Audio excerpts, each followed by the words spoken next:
Saudações, amigos e irmãos. Vocês estão no canal Reformadores da Igreja, o canal que traz os melhores vídeos para fortalecer seu conhecimento na graça de Deus.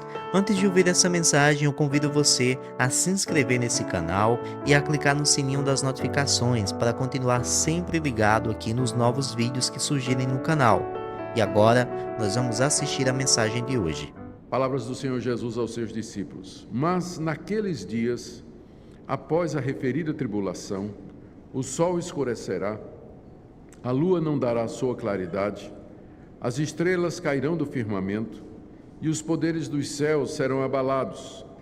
Então verão o Filho do Homem vir nas nuvens com grande poder e glória. E ele enviará os anjos e reunirá os seus escolhidos dos quatro ventos, da extremidade da terra até a extremidade do céu. São apenas 4 versículos nos quais o Senhor Jesus, no decorrer da exposição das coisas futuras, explica aos seus discípulos como será a sua vinda. Na primeira parte desse sermão de Jesus, ele profetizou sobre a destruição do templo de Jerusalém, respondendo a uma pergunta dos seus discípulos, que estavam impressionados com a beleza do templo e ficaram admirados quando Jesus disse que não ficaria pedra sobre pedra ali que não fosse revirada. E Jesus então, eles perguntaram quando é que aquilo haveria de acontecer, estavam espantados com aquilo. E Jesus então fala a respeito desse evento que aconteceu no ano 70 depois de Cristo. Quando Jesus disse essas palavras, calculamos, essas palavras foram ditas, nós imaginamos, por volta do ano 33 depois de Cristo. E cerca de mais 30 e poucos anos depois, essas palavras se cumpriram exatamente como Jesus falou.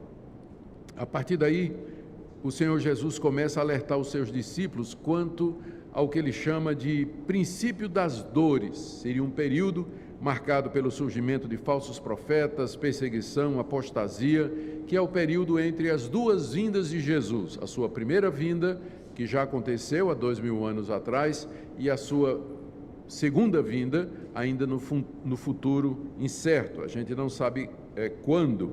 E nesse período, algumas coisas, Jesus disse, aconteceriam como prova de que a sua palavra era verdadeira. E ele então anunciou estas coisas. Além de falsos profetas, perseguições, apostasia, ele também mencionou calamidades como pestes, como fomes, maremotos e outras catástrofes que encheriam as pessoas de pavor. Depois ele adverte os discípulos que virá um período de grande tribulação. Estas são as palavras exatas de Jesus. Haverá um período de grande tribulação, sem igual, que haveria de vir sobre o mundo. Ou seja, o próximo evento que nos espera no calendário de Deus é exatamente esse período chamado de a grande tribulação, que, conforme nós vimos, será marcado pelo surgimento do anticristo, pela perseguição à igreja, um período de grande sofrimento para o povo de Deus, quando ao anticristo será dado poder sobre os santos, poder sobre a igreja para persegui-los, e marcado pelo período de domínio mundial dessa personalidade chamada de o iníquo, o homem da iniquidade, o homem do pecado. Paulo se refere a ele, nós vimos, João se refere a ele, nós vimos também. E depois então Jesus disse que naqueles dias de grande tribulação, final daqueles dias, então ele virá em glória. Eu vou voltar ao slide para vocês agora, vamos ler o texto de novo para entender a sequência do que Jesus disse. Ele diz: mas naqueles dias, nos dias do grande sofrimento, após a referida tribulação, aquela grande tribulação que ele disse que ainda haveria de acontecer, dominada pelo anticristo, então, e aí ele descreve os sinais que marcariam a sua vinda: o sol escurecendo, a lua deixando de dar claridade, estrelas caindo do firmamento, poderes do céu sendo abalados. Então, o Filho do Homem, que é a expressão predileta que Jesus tem para se designar, virá nas nuvens com um grande poder e glória. E ele mandará os anjos e vai reunir o seu povo de todas as partes do céu. Então é exatamente sobre essa vinda do Senhor Jesus no final da grande tribulação que vai nos ocupar agora.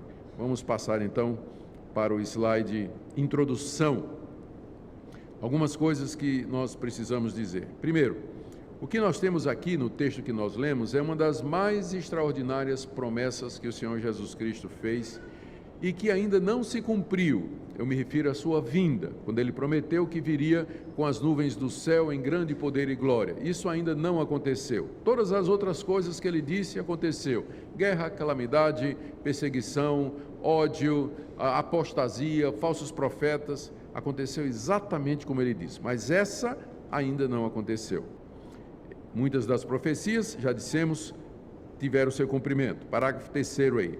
O que nós temos aqui é uma profecia que ele fez há 2000 anos, faz 2000 anos que ele prometeu, de que ele retornaria a esse mundo com poder e em glória, para reunir o seu povo e ficar com ele para todo o sempre. Próximo slide. Quando essa vinda ocorrerá? Essa é a pergunta que os discípulos fizeram. Hoje à noite nós vamos terminar a primeira carta de Paulo aos Tessalonicenses e vamos ver que no capítulo 5, essa foi a pergunta que os Tessalonicenses fizeram: quando é que Cristo volta? Ou seja, é claro, se esse é o momento mais importante da história, se é o evento que nós aguardamos, que vai marcar a história do mundo como nós o conhecemos, a pergunta é: quando é que isso vai acontecer? Não é? Quando é que isso vai acontecer? Alguns acham que já aconteceu. É incrível isso, mas há teólogos, não é? E alguns até renomados, que acham que essa vinda de Cristo já aconteceu. Aconteceu na destruição de Jerusalém, quando Cristo veio em juízo contra os judeus. Ou aconteceu no Pentecostes, quando Cristo veio para a sua igreja na pessoa do Espírito Santo. Ou acontece toda vez que o crente morre, porque Cristo vem buscar o seu espírito, não é? Então, tem gente que interpreta a vinda de Cristo como tendo já acontecido nesses dois eventos, destruição de Jerusalém ou Pentecostes, ou então a cada vez que um crente morre. Mas historicamente, eu posso assegurar a vocês, os que interpretam dessa forma são poucos, embora alguns tenham alguma influência, mas historicamente a igreja conservadora, a igreja bíblica, ela tem pensado diferente.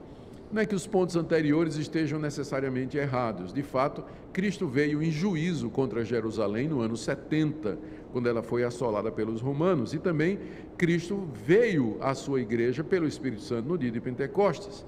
E sim, ele vem toda vez que um de nós morre, como Estevão, ao ser apedrejado, ele diz que viu Cristo em pé à direita de Deus, preparado para recebê-lo.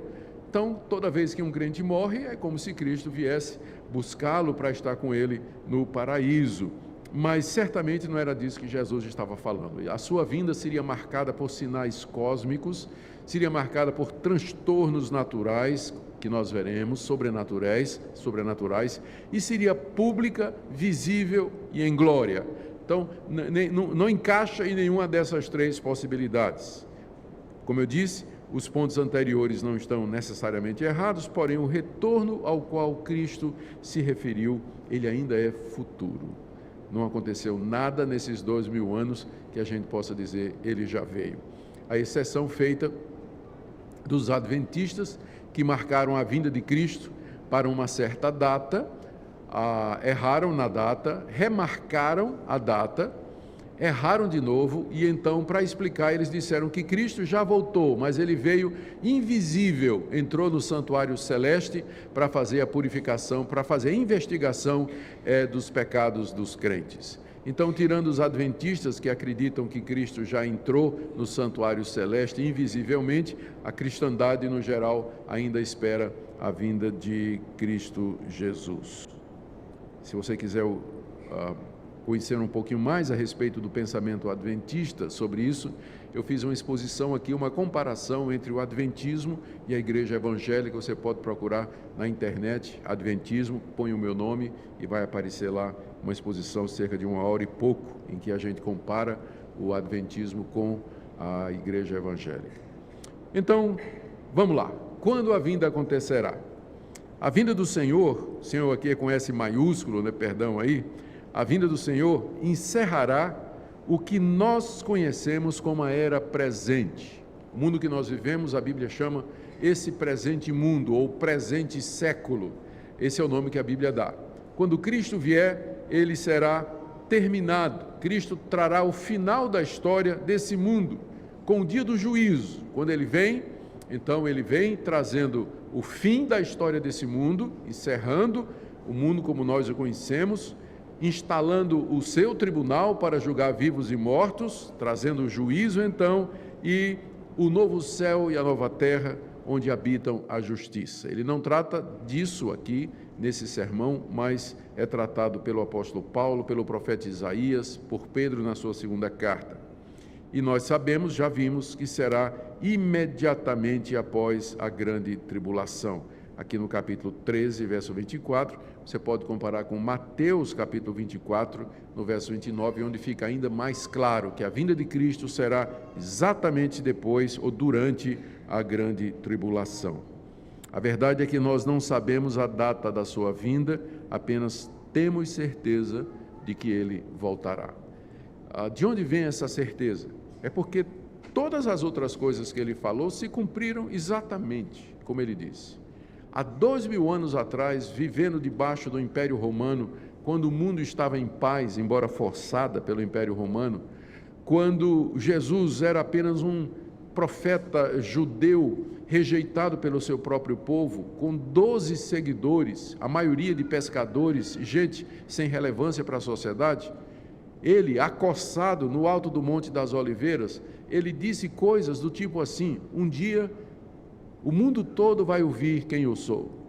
Um dia vocês vão ser todos perseguidos por conta do meu nome. Vão se levantar pessoas no meu nome, dizendo que são Cristo. Ou seja, parece um discurso arrogante para quem estava acuado pelas autoridades romanas no alto de um morro, cercado por um bando de pescadores, sem instrução, sem nada, não é? Na perspectiva de morrer. Daqui a pouco ele seria morto pelo procurador Pôncio Pilatos, governador Pôncio Pilatos. Então, como é que ele pôde dizer isso, que no nome dele seria pregado o evangelho a todas as nações, e que no nome dele famílias seriam divididas, que no nome dele povos seriam perseguidos, se levantaria nação contra nação quando havia toda aquela paz? Tudo que Jesus disse há 2000 anos atrás parecia totalmente impossível e totalmente improvável. Se você vivesse naqueles dias e tivesse ouvido Jesus dizer isso, você dizia: ele esqueceu de tomar o remédio dele hoje de manhã. É isso que você ia dizer: esse cara é louco. Ou então tem um ego, olha o tamanho do ego dele. O ego nem cabe nele, né? Tão grande que é. Mania de grandeza. De onde é que o cara pode dizer uma coisa dessa? Mas tudo que ele disse cumpriu. A palavra dele se espalhou pelo mundo, a palavra dele provocou perseguição mundial, a palavra dele dividiu família, pai contra filho, filho contra pai. Surgiram centenas e milhares de falsos profetas no nome dele, anunciando doutrinas erradas, guerras, rumores de guerras, terremotos, fomes, calamidades, coisas que seriam difíceis, se não impossíveis de predizer do ponto de vista de Jesus há 2000 anos atrás, lá naquele monte em Jerusalém. Por isso que nós sabemos que ele vai voltar, porque nada do que ele disse caiu por terra. Tudo que ele falou se cumpriu. E se tudo que ele falou se cumpriu, isso também vai acontecer. E essa é a nossa certeza, essa é a nossa garantia. Próximo slide. Mais adiante nós veríamos quando os discípulos, então, interessados, recebem de Jesus a seguinte resposta: mas o dia e a hora ninguém sabe. O dia e a hora da vinda de Cristo ninguém sabe. Geração após geração, os cristãos prescrutam os céus, os eventos, a Bíblia, as circunstâncias e perguntam: será que nós seremos a geração em que essa promessa irá se cumprir?